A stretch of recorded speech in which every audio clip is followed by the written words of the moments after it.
Hey, what's up, everyone? This is Jeremy, founder of QuickMail.io. And this is Jack from Emails That Sell. In this episode, we're going to talk about when to use inbound and outbound campaigns in your business, how a solid outbound effort can multiply your inbound results and vice versa, and finally, how to nail your product market fit and content strategy with a few well-written cold emails.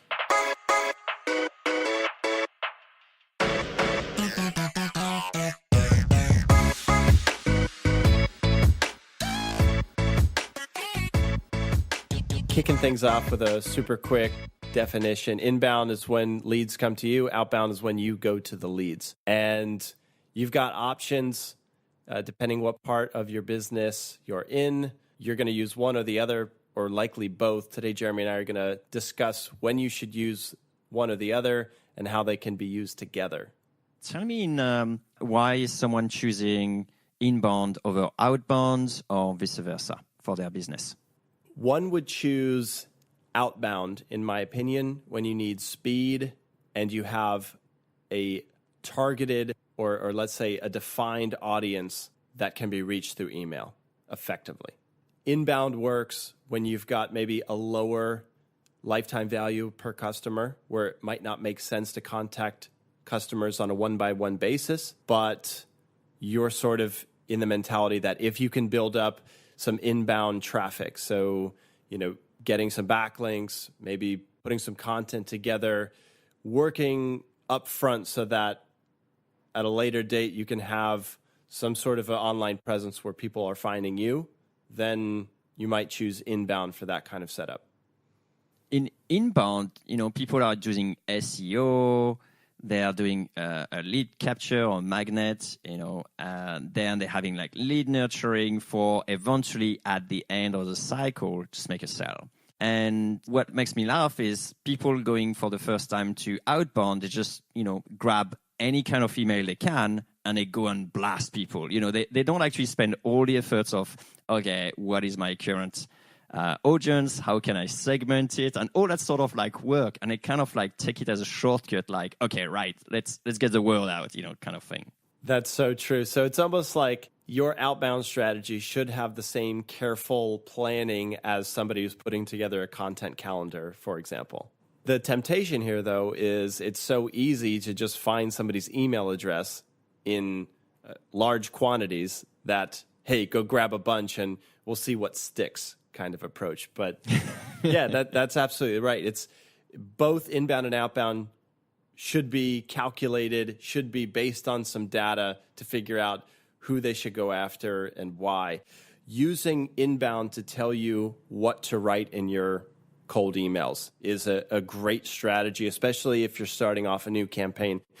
And specifically what I'm talking about is finding out what content, what inbound stuff out there on the web, so maybe it's articles, videos, PPC ads, is performing well right now, and use that to help figure out what kind of content you should put in your email. So for example, if you run some of your competitors' PPC ads through a site like SpyFu, for example, you'll be able to see which headlines have been getting the highest click-through rates. So maybe that tells you which benefits you should be talking about in your first couple emails, for example. So I think inbound can help you plan some of your outbound efforts and vice versa. Versa comes in when, let's say you've put together a great explainer video or maybe an in-depth article that you're hoping to get some backlinks to. Use outbound to promote that article that you just spent, 30 hours creating.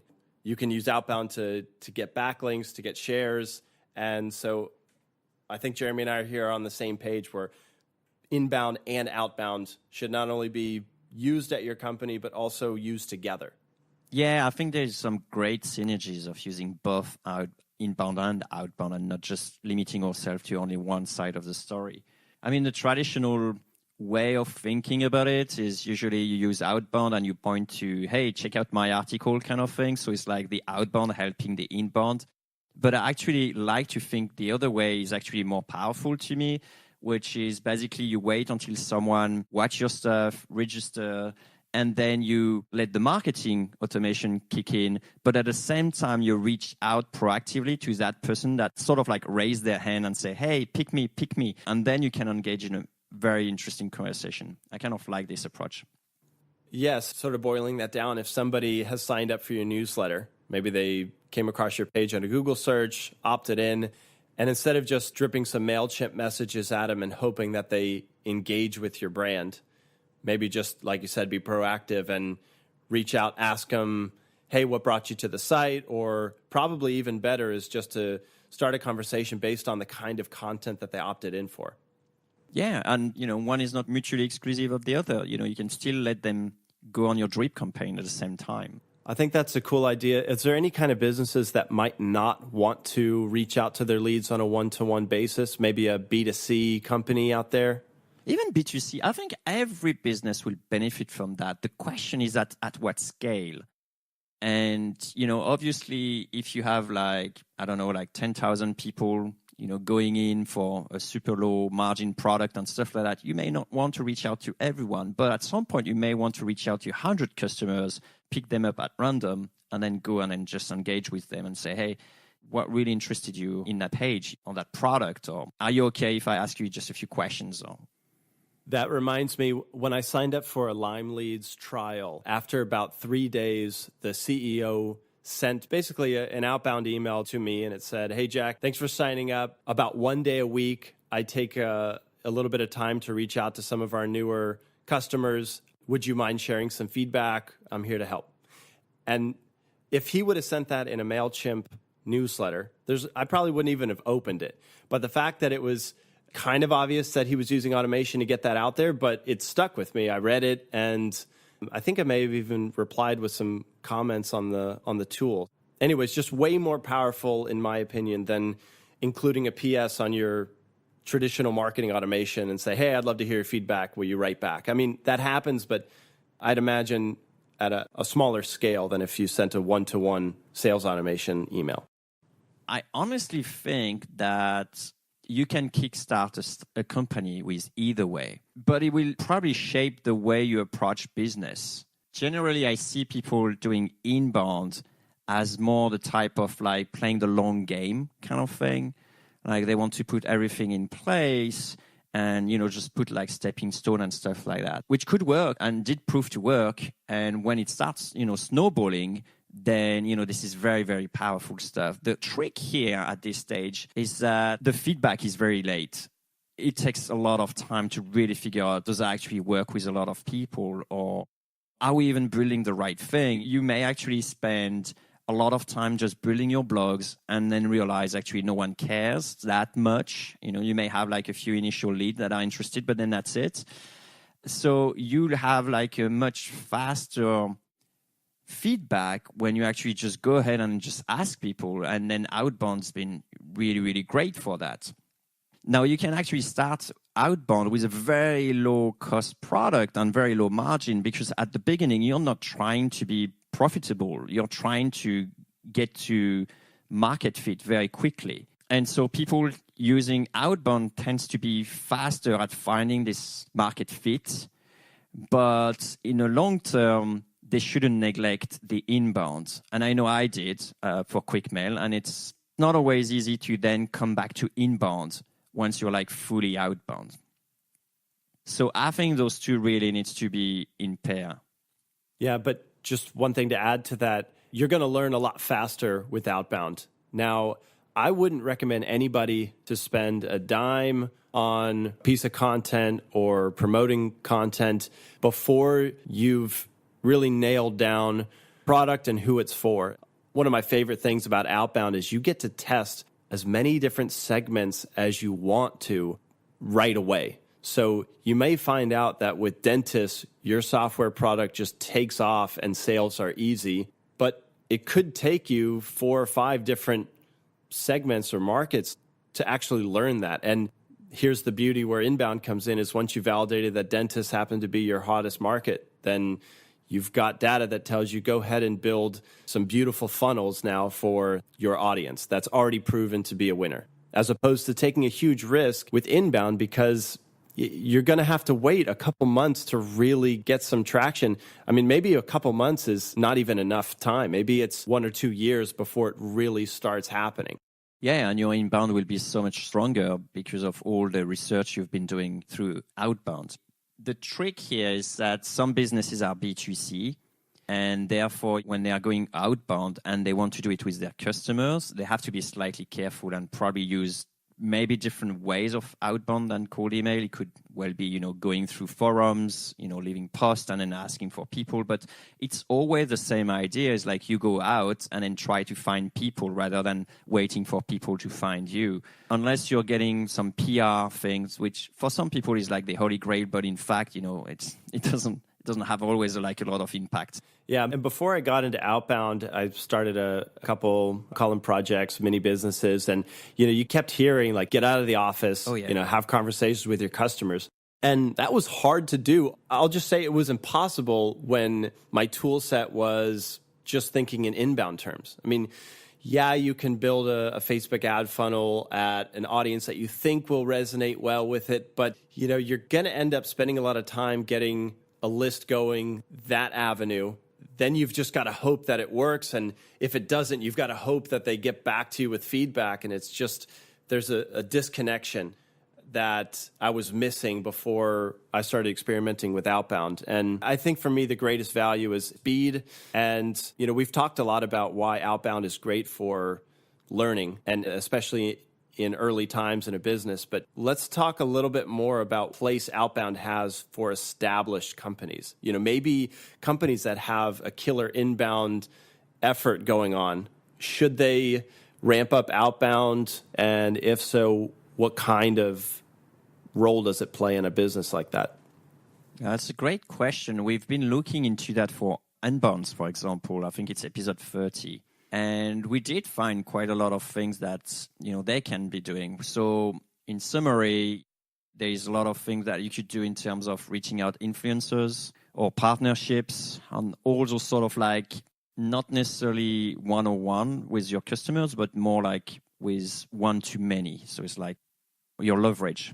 So one thing I've noticed with a couple clients of ours that have built up a really good inbound strategy is Outbound gets a whole lot easier. So if a lot of people in your space have seen you give a keynote presentation, or they've subscribed to your blog for years, but they maybe haven't become a customer, well, once you send them an email, all they have to do is read your name and they've got the conversation going. It's like, of course, yeah, I saw you at that conference, great speech, thanks for reaching out, and then the conversation is initiated. So I can say that if you've got a healthy inbound strategy going on, life gets easier, especially from an outbound standpoint, because inbound is where you build trust and credibility. Outbound, you can definitely still do that. We can talk about Cialdini's influence factors that'll help you build trust, liking, and all those good things. But inbound takes care of that for you in a big way. So if you're really super good at inbound, then people will hear about you, and then it will make your outbound easier. What about the opposite? Like, let's say I'm like super good at outbound. How is that going to make my inbound easier? Will it? You're going to get lazy with inbound. Yeah, I know. Guilty. Yeah, exactly. So I guess that's a word of caution.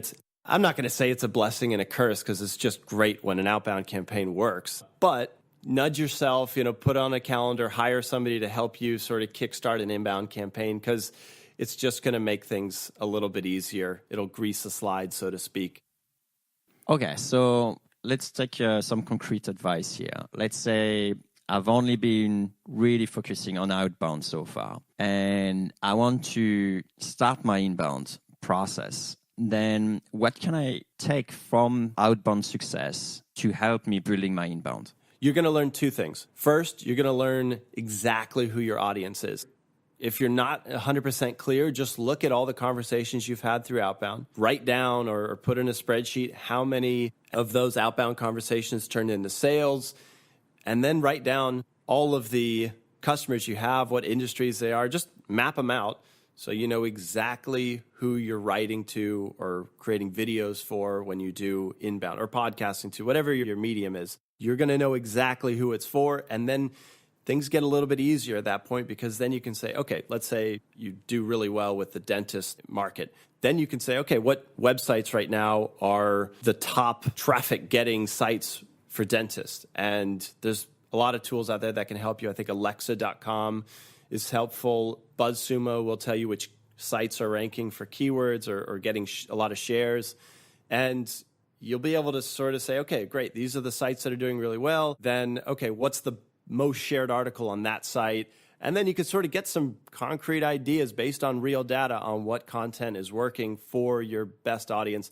And finally, the second thing that you'll pick up is the selling points that matter to your market.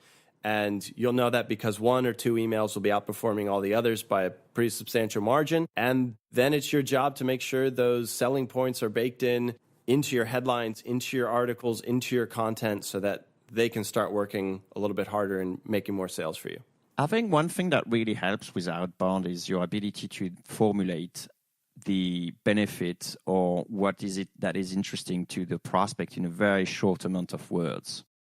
And also, I think everything you've learned outbound is going to help you craft some awesome sales pages, sales videos, just content on your site that's going to turn a visitor into an excited prospect, into a customer. That's, for me, maybe one of my favorite parts of outbound lessons learned. And what's going to be interesting is I think there may be a hybrid of inbound and outbound getting started, especially with GDPR launching. It may be that we build our lists through inbound channels. So maybe we have a Facebook ad campaign just to build our list. And then once we have them there, then we don't want to waste, sending an email with marketing automation. Maybe we just reach out with, kind of a one-to-one sales automation and start that quote unquote outbound conversation then. That's interesting. What would be the future? Would the future be merging the two to some extent at some point? Because traditionally, inbound is the realm of marketers and outbound is the realms of salespeople.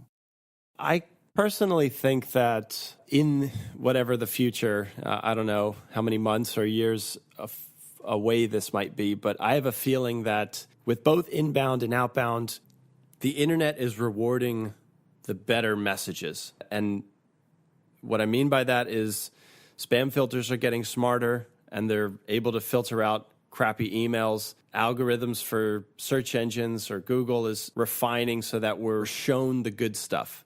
So I believe that whether you're doing inbound or outbound, if you're able to create awesome stuff, your message will be seen.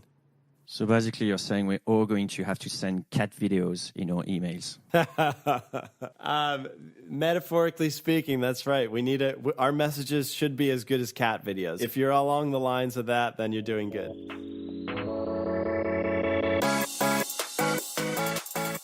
All right, so we've seen that it's not a battle about outbound versus inbound, but they can mutually benefit from each other. Then no matter what product you have, outbound can always be used as a research tool to improve your inbound strategy. And even though outbound will help you move faster, you should not forget to build your inbound strategy for long term, as it will help build credibility, which in turn will help you be even more successful with outbound.